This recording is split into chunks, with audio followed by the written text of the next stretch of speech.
श्रीविष्णुसहस्रनामस्तोत्रम् शुक्लाम्बरधरं विष्णुं शशिवर्णं चतुर्भुजं प्रसन्नवदनं ध्यायेत् सर्वविघ्नोपशान्तये। यस्य द्विरदवक्त्राद्याः पारिषद्याः परस्सतं विघ्नं निघ्नन्ति सततं विश्वक्सेनं तमाश्रये। व्यासं वसिष्ठनप्तारं शक्तेः पौत्रमकल्मषं पराशरात्मजं वन्दे सुखतातं तपोनिधिं। व्यासाय विष्णुरूपाय व्यासरूपाय विष्णवे नमो वै ब्रह्मनिधये वासिष्ठाय नमो नमः।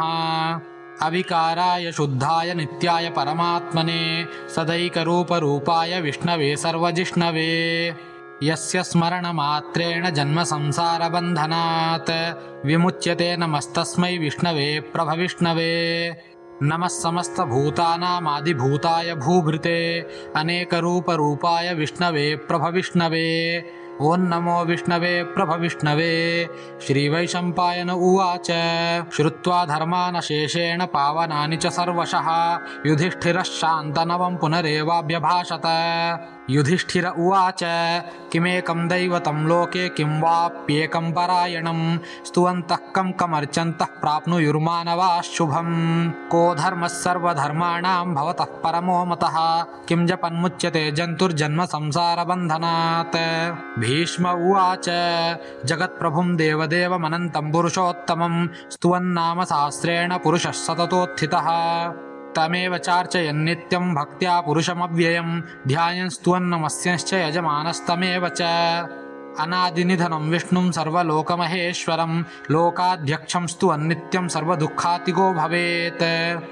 ब्रह्मण्यं सर्वधर्मज्ञं लोकानां कीर्तिवर्धनं लोकनाथं महद्भूतं सर्वभूतभवोद्भवम्। एष मे सर्वधर्माणां धर्मोऽधिकतमो मतः यद्भक्त्या पुण्डरीकाक्षं स्तवैरर्चेन्नरः सदा। परमञ्यो महत्तेजः परमञ्यो महत्तपः परमञ्यो महद्ब्रह्मः परमञ्यः परायणम्। पवित्राणां पवित्रं यो मङ्गलानां च मङ्गलं दैवतं दैवतानां च भूतानां यो व्ययः पिता। यतः सर्वाणि भूतानि भवन्त्यादियुगागमे यस्मिंश्च प्रलयं यान्ति पुनरेव युगक्षये। तस्य लोकप्रधानस्य जगन्नाथस्य भूपते विष्णोर्नाम सहस्रं मे शृणु पापभयापहम्। यानि नामानि गौणानि विख्यातानि महात्मनः ऋषिभिः परिगीतानि तानि वक्ष्यामि भूतये। ऋषिर्नाम्नां सहस्रस्य वेदव्यासो महामुनिः छन्दोऽनुष्टुप् तथा देवो भगवान् देवकीसुतः। अमृतांशोद्भवो बीजं शक्तिर्देवकीनन्दनः तृषामाहृदयं तस्य शान्त्यर्थे विनियोज्यते। विष्णुं जिष्णुं महाविष्णुं प्रभविष्णुं महेश्वरम् अनेकरूपदैत्यान्तं नमामि पुरुषोत्तमम्। श्रीवेदव्यास उवाच ओम अस्य श्रीविष्णोर्दिव्यसहस्रनामस्तोत्रमहामन्त्रस्य श्रीवेदव्यासो भगवान् ऋषिः अनुष्टुप् छन्दः। श्रीमहाविष्णुः परमात्मा श्रीमन्नारायणो देवता अमृतांशोद्भवो भानुरिति बीजं देवकीनन्दनः स्रष्टेति शक्तिः उद्भवः क्षोभणो देव इति परमो मन्त्रः। शङ्खभृन्नन्दकी चक्रीति कीलकम् शार्ङ्गधन्वा गदाधर इत्यस्त्रम् रथाङ्गपाणिरक्षोभ्य इति नेत्रम् त्रिसामासामगः सामेति कवचम् आनन्दं परब्रह्मेति योनिः ऋतुः सुदर्शनः काल इति दिग्बन्धः। श्रीविश्वरूप इति ध्यानम् श्रीमहाविष्णुप्रीत्यर्थे सहस्रनाम जपे विनियोगः। अथ ध्यानम् क्षीरोदन्वत्प्रदेशे शुचिमणिविलसत्सैकतेर्मौक्तिकानां मालाक्लृप्तासनस्थस्फटिकमणिनिभैर्मौक्तिकैर्मण्डिताङ्गः शुभ्रैरभ्रैरदभ्रैरुपरि विरचितैर्मुक्तपीयूषवर्षैः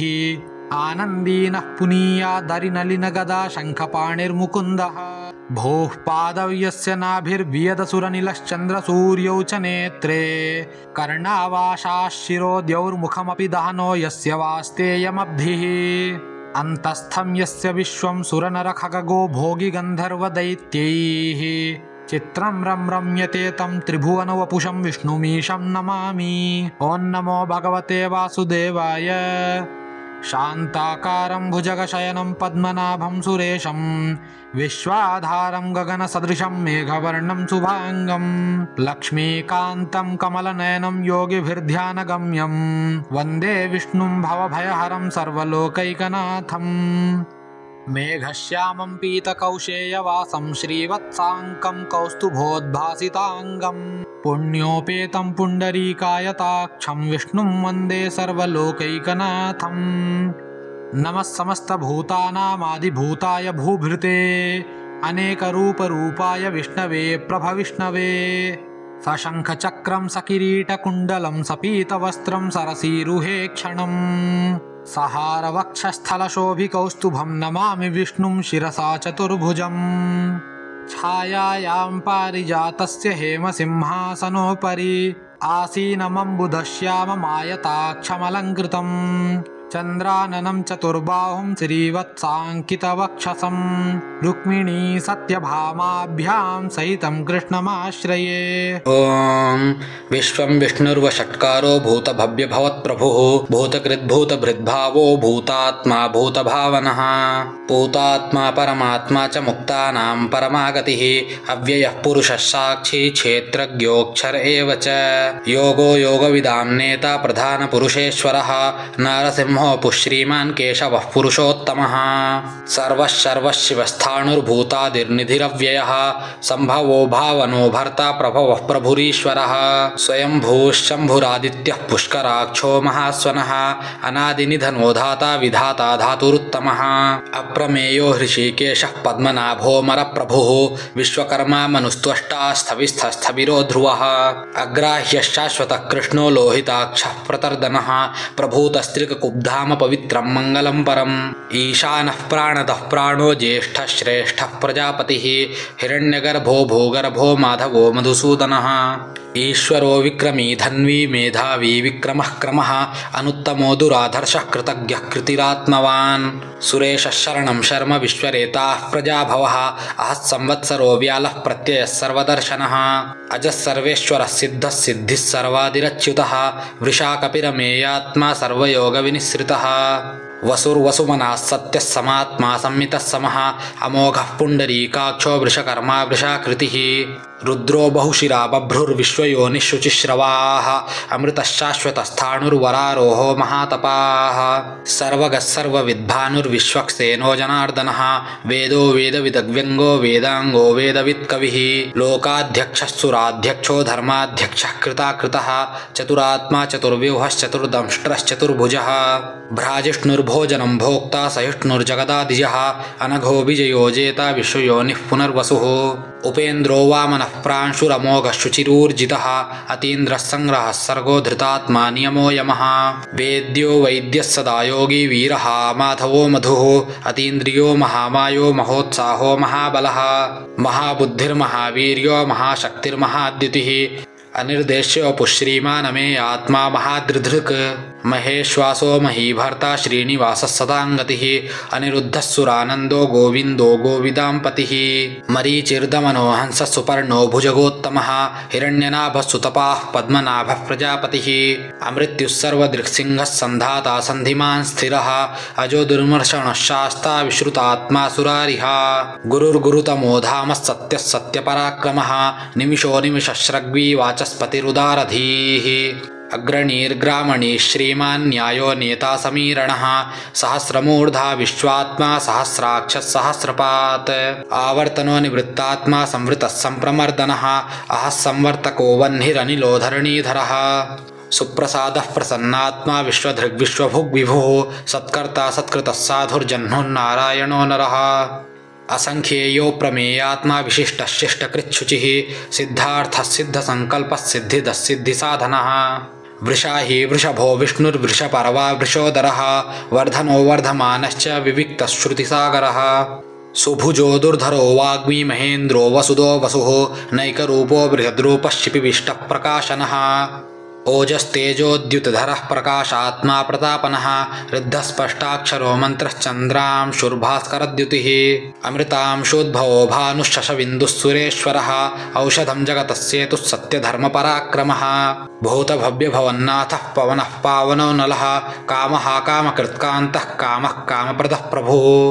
युगादिकृद्युगावर्तो नैकमायो महाशनः अदृश्यो व्यक्तरूपश्च सहस्रजिदनन्तजित् इष्टो विशिष्टशिष्टेष्टः शिखण्डी नहुषो वृषः क्रोधः क्रोधकृत्कर्ता विश्वबाहुर्महीधरः अच्युतः प्रतितः प्राणः प्राणदो वासवानुजः अपां निधिरधिष्ठानमप्रमत्तः प्रतिष्ठितः स्कन्दः स्कन्दधरो धुर्यो वरदो वायुवाहनः वासुदेवो बृहद्भानुरादिदेवः पुरन्दरः अशोकस्तारणस्तारः शूरः शौरिर्जनेश्वरः अनुकूलः शतावर्तः पद्मी पद्मनिभेक्षणः पद्मनाभोरविन्दाक्षः पद्मगर्भः शरीरभृत् महारथिर्ऋद्धो वृद्धात्मा महाक्षो गरुडध्वजः अतुलशरभो भीमः समयज्ञो हविर्हरिः सर्वलक्षणलक्षण्यो लक्ष्मीवान् समितिञ्जयः विक्षरो रोहितो मार्गो हेतुर्दामोदरः सहः महीधरो महाभागो वेगवानमिताशनः उद्भवः क्षोभणो देवः श्रीगर्भः परमेश्वरः करणं कारणं कर्ता विकर्ता गहनो गुहः व्यवसायो व्यवस्थानः संस्थानस्थानदो ध्रुवः परर्धिः परमः स्पष्टस्तुष्टः पुष्टः शुभेक्षणः रामो विरामो विरतो मार्गो नेयो नयो नयः वीरः शक्तिमतां श्रेष्ठो धर्मो धर्मविदुत्तमः वैकुण्ठः पुरुषः प्राणः प्राणदः प्रणवः पृथुः हिरण्यगर्भः शत्रुघ्नो व्याप्तो वायुरधोक्षजः ऋतुः सुदर्शनः कालः परमेष्ठी परिग्रहः उग्रः संवत्सरो दक्षो विश्रामो विश्वदक्षिणः विस्तारस्थावरस्थाणुः प्रमाणं बीजमव्ययम् अर्थोऽनर्थो महाकोशो महाभोगो महाधनः अनिर्विण्णस्थविष्ठो भूर्धर्मयूपो महामखः नक्षत्रणे विर्नक्षत्रे क्षमः क्षामः समीहनः यज्ञ इज्यो महेज्यश्च क्रतुः सत्रं सताङ्गतिः सर्वदर्शी विमुक्तात्मा सर्वज्ञो ज्ञानमुत्तमम् सुवृतः सुमुखः सूक्ष्मः सुघोषः सुखदः सुहृत् मनोहरो जितक्रोधो वीरबाहुर्विदारणः स्वापनः सोऽशो व्यापी नैकात्मा नैककर्मकृत् वत्सरो वत्सलो वत्सी रत्नगर्भो धनेश्वरः धर्मगुब्धर्मकृद्धर्मी सदसक्षरमक्षरम् अविज्ञाता सहस्रांशुर्विधाता कृतलक्षणः गभस्तिनेमिः सत्त्वस्थः सिंहो भूतमहेश्वरः आदिदेवो महादेवो देवेशो देवभृद्गुरुः उत्तरो गोपतिर्गोप्ता ज्ञानगम्यः पुरातनः शरीरभूतभृद्भोक्ता कपीन्द्रो भूरि दक्षिणः सोमपोमृतपः सोमः पुरुजित्पुरुषोत्तमः विनयो जयः सत्यसन्धो दाशार्हः सात्वतां पतिः जीवो विनयिता साक्षी मुकुन्दो मितविक्रमः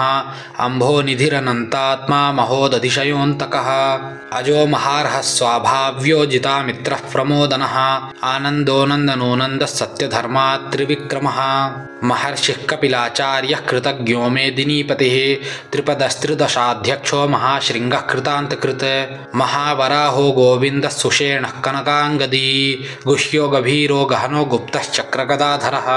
वेधास्वाङ्गोजितः कृष्णो दृढः सङ्कर्षणोच्युतः वरुणो वारुणो वृक्षः पुष्कराक्षो महामनाः भगवान् भगः नन्दी वनमाली हलायुधः आदित्यो ज्योतिरादित्यः सहिष्णुर्गतिसत्तमः सुधन्वाखण्डपरशुर्दारुणो द्रविणप्रदः दिवस्पृक्सर्वदृग्व्यासो वाचस्पतिरयो निजः त्रिसामासामगस्साम निर्वाणं भेषजं भिषक् सन्न्यासकृच्छमः शान्तो निष्ठा शान्तिः परायणं शुभाङ्गः शान्तिदः स्रष्टा कुमुदः कुवलेशयः गोहितो गोपतिर्गोप्ता वृषभाक्षो वृषप्रियः अनिवर्ती निवृत्तात्मा संक्षेप्ताक्षेमकृच्छिवः श्रीवत्सवक्षा श्रीवासः श्रीपतिः श्रीमतांबरः श्रीधः श्रीशः श्रीनिवासः श्रीनिधिः श्रीविभावनः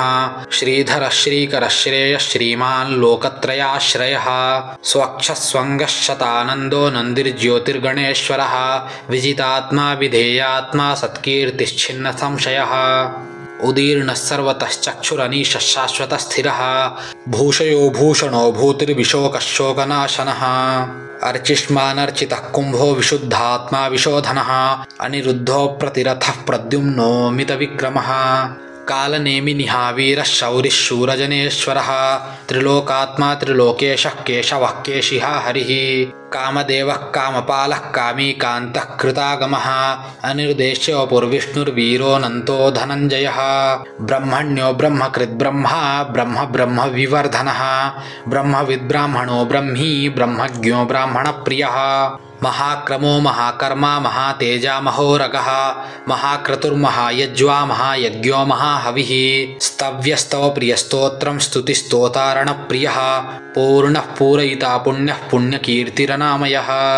मनोजवस्तीर्थकरो वसुरेता वसुप्रदः वसुप्रदो वासुदेवो वसुर्वसुमना हविः सद्गतिः सत्ता सद्भूतिः सत्परायणः शूरसेनो यदुश्रेष्ठः सन्निवासः सुयामुनः भूतावासो वासुदेवः सर्वासु निलयो नलः दर्पः दर्पदो दृप्तो दुर्धरोऽथा पराजितः विश्वमूर्तिर्महामूर्तिर्दीप्तमूर्तिरमूर्तिमान् अनेकमूर्तिरव्यक्तः शतमूर्तिश्शताननः एको नैकः स वः कः किं यत्तत्पदमनुत्तमं लोकबन्धुर्लोकनाथो माधवो भक्तवत्सलः सुवर्णवर्णो हेमाङ्गो वराङ्गश्चन्दनाङ्गदी वीरः विषमश्चोन्यो घृताशीरचलश्चलः अमानीमानदो मान्यो लोकस्वामी त्रिलोकधृक् सुमेधामेधजो धन्यः सत्यमेधाधराधरः तेजो वृषोद्युतिधरः सर्वशस्त्रभृतां वरः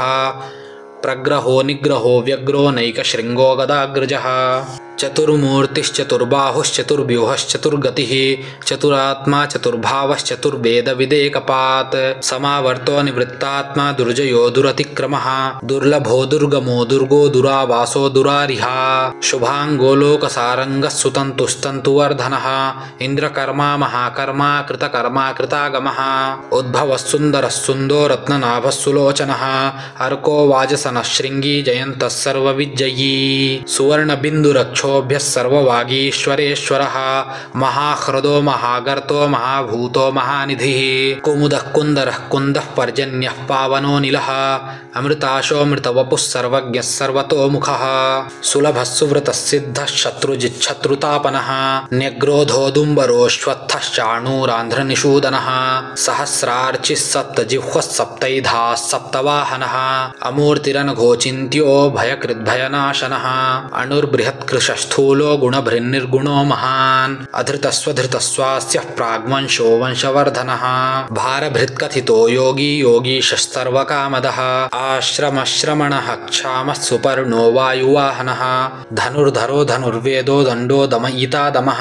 अपराजितः सर्वसहो नियन्ता नियमो यमः सत्त्ववान् सात्विकः सत्यः सत्यधर्मपरायणः अभिप्रायः प्रियार्होर्हः प्रियकृत्प्रीतिवर्धनः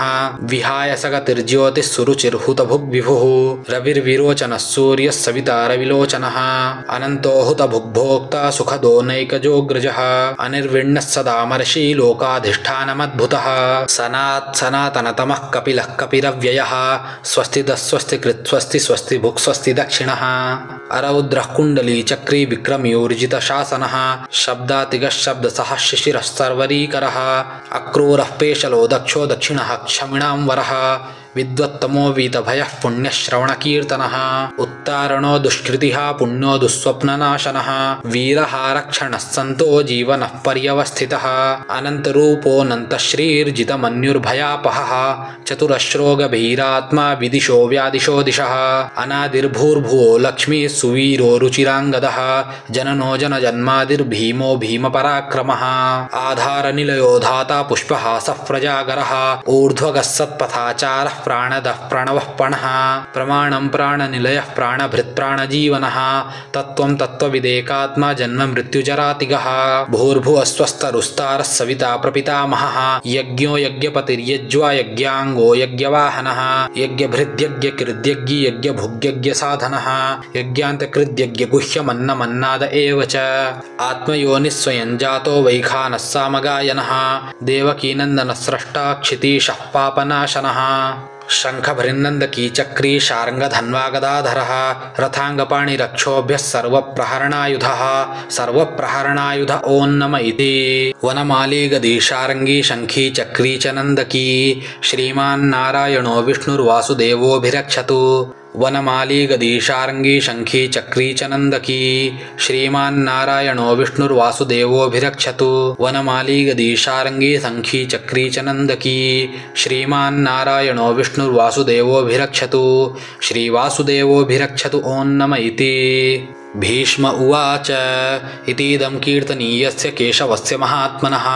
नाम्नां सहस्रं दिव्यानामशेषेण प्रकीर्तितं य इदं शृणुयान् नित्यं यश्चापि परिकीर्तयेत् नाशुभं प्राप्नुयात् किञ्चित् सोमुत्रेह च मानवः वेदान्तको ब्राह्मणः स्यात् क्षत्रियो विजयी भवेत् वैश्यो धनसमृद्धः स्यात् शूद्रः सुखमवाप्नुयात् धर्मार्थी प्राप्नुयात् धर्ममर्थार्थी चार्थमाप्नुयात् कामानवाप्नुयात् कामी प्रजार्थी चाप्नुयात् प्रजाम् भक्तिमान् यः सदोत्थाय शुचिस्तद्गतमानसः सहस्रं वासुदेवस्य नाम्नामेतत् प्रकीर्तयेत् यशः प्राप्नोति विपुलं ज्ञाति प्राधान्यमेव च अचलां श्रियमाप्नोति श्रेयः प्राप्नोत्यनुत्तमम् न भयं क्वचिदाप्नोति वीर्यं तेजश्च विन्दति भवत्यरोगो द्युतिमान् बलरूपगुणान्वितः रोगार्तो मुच्यते रोगात् बद्धो मुच्येत बन्धनात् भयान्मुच्येत भीतस्तु मुच्येतापन्न आपदः दुर्गाण्यति तरत्याशु पुरुषः पुरुषोत्तमं स्तुवन्नाम सहस्रेण नित्यं भक्तिसमन्वितः वासुदेवाश्रयो मर्त्यो वासुदेवपरायणः सर्वपापविशुद्धात्मा याति ब्रह्मसनातनं न वासुदेव भक्तानाम् अशुभं विद्यते क्वचित् जन्म मृत्युजराव्याधि भयं नैवोपजायते इममस्तवमधीयानः श्रद्धा भक्तिसमन्वितः युज्येतात्मसुखक्षान्ति श्रीधृतिस्मृतिकीर्तिभिः न क्रोधो न च मात्सर्यं न लोभो नाशुभा मतिः भवन्ति कृतपुण्यानां भक्तानां पुरुषोत्तमे द्यौः स चन्द्रार्कनक्षत्राखं दिशो भूर्महो दधिः वासुदेवस्य वीर्येण विधृतानि महात्मनः ससुरासुरगन्धर्वं स यक्षोरगराक्षसं जगद्वशे वर्ततेदं कृष्णस्य सचराचरम् इन्द्रियाणि मनोबुद्धिः सत्त्वं तेजो बलं धृतिः वासुदेवात्मकान्याहुः क्षेत्रं क्षेत्रज्ञ एव च सर्वागमानामाचारः प्रथमं परिकल्पते आचारप्रभवो धर्मो धर्मस्य प्रभुरच्युतः ऋषयः पितरो देवा महाभूतानि धातवः जङ्गमाजङ्गमं चेदं जगन्नारायणोद्भवम् योगो ज्ञानं तथा साङ्ख्यं विद्या शिल्पादिकर्म च वेदाः शास्त्राणि विज्ञानमेतत् सर्वं जनार्दनात् एको विष्णुर्महद्भूतं पृथक् भूतान्यनेकशः त्रीन् लोकान् व्याप्य भूतात्मा भुङ्क्ते विश्वभुगव्ययः इमं स्तवं भगवतो विष्णोर्व्यासेन कीर्तितं पठेदिच्छेत् पुरुषः श्रेयः प्राप्तुं सुखानि च विश्वेश्वरमजं देवं जगतः प्रभुमव्ययं भजन्ति ये पुष्कराक्षं न ते यान्ति पराभवं न ते यान्ति पराभवम् ॐ नम इति अर्जुन उवाच पद्मपत्रविशालाक्ष पद्मनाभसुरोत्तम भक्तानामनुरक्तानां त्राता भवजनार्दन श्रीभगवानुवाच यो मां नाम सहस्रेण स्तोतुमिच्छति पाण्डव सोऽहमेकेन श्लोकेन स्तुत एव न संशयः स्तुत एव न संशय ॐ नम इति व्यास उवाच वासनाद्वासुदेवस्य वासितं भुवनत्रयं सर्वभूतनिवासोऽसि वासुदेव नमोऽस्तु ते श्रीवासुदेव नमोऽस्तु ते ॐ नम इति पार्वत्युवाच केनोपायेन लघुना विष्णोर्नाम सहस्रकं पठ्यते पण्डितैर्नित्यं श्रोतुमिच्छाम्यहं प्रभो ईश्वर उवाच श्रीराम राम रामेति रमे रामे मनोरमे सहस्रनाम तत्तुल्यं राम नाम वरानने श्रीराम राम रामेति रमे रामे मनोरमे सहस्रनाम तत्तुल्यं राम नाम वरानने श्रीराम राम रामेति रमे रामे मनोरमे सहस्रनाम तत्तुल्यं राम नाम वरानने श्रीराम नाम वरानन ॐ नम इति ब्रह्मोवाच नमोऽस्त्वनन्ताय सहस्रमूर्तये सहस्रपादाक्षि शिरोरुबाहवे सहस्रनाम्ने पुरुषाय शाश्वते सहस्रकोटियुगधारिणे नमः सहस्रकोटियुगधारिणे ॐ नम इति संजय उवाच यत्र योगेश्वरः कृष्णो यत्र पार्थो धनुर्धरः तत्र श्रीर्विजयो भूतिर्ध्रुवा नीतिर्मतिर्मम श्रीभगवानुवाच अनन्याश्चिन्तयन्तो मां ये जनाः पर्युपासते तेषां नित्याभियुक्तानां योगक्षेमं वहाम्यहं परित्राणाय साधूनां विनाशाय च दुष्कृतां धर्मसंस्थापनार्थाय सम्भवामि युगे युगे आर्ता विषण्णाः शिथिलाश्च भीता घोरेषु च व्याधिषु समाधिषु वर्तमानाः संकीर्त्य नारायण शब्दमात्रं विमुक्तदुःखाः सुखिनो भवन्तु। कायेन वाचा मनसेन्द्रियैर्वा बुद्ध्यात्मना वा प्रकृते स्वभावात् करोमि यद्यत् सकलं परस्मै नारायणायेति समर्पयामि। इति श्री विष्णोर्दिव्य सहस्रनाम स्तोत्रं सम्पूर्णम्। ओम।